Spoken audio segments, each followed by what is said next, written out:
कोल्हापूरच्या करवीर निवासिनी श्री अंबाबाई मंदिराच्या इतिहासात आजचा दिवस सुवर्णाक्षरांनी नोंदवला गेला आहे। तब्बल 1445 कोटी 97 लाख रुपयांच्या भव्य विकास आराखड्याच्या कामाचा शुभारंभ केंद्रीय गृहमंत्री अमित शहा यांच्या हस्ते आणि मुख्यमंत्री देवेंद्र फडणवीस यांच्या उपस्थितीत करण्यात आला।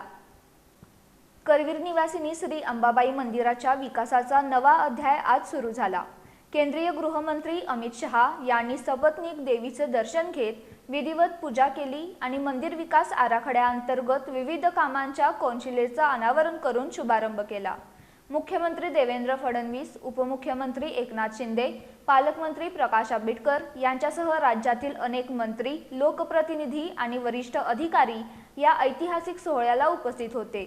राज्य शासनाने मंजूर केलेल्या 1445 कोटी 97 लाख रुपयांच्या विकास आराखड्याअंतर्गत मूळ मंदिराचं जतन आणि संवर्धन, प्रदक्षिणा मार्गाचं सुशोभीकरण, परिसरातील 41 लहान मोठ्या मंदिरांचं संवर्धन तसंच भाविकांसाठी आधुनिक सुविधा उभारल्या जाणार आहेत।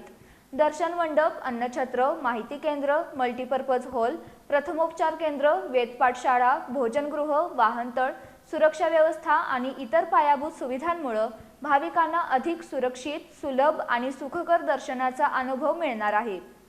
सुमारे 1000 वर्षांचा इतिहास लाभलेल्या या शक्तिपीठाचं पुरातन वैभव जपत विकास आणि वारसा संवर्धनाचा समतोल साधण्याचा प्रयत्न या आराखड्यात करण्यात आलाय। या प्रकल्पामुळे धार्मिक पर्यटनाला मोठी चालना मिळणार असून स्थानिक रोजगार आणि अर्थव्यवस्थेलाही बळ मिळणार आहे।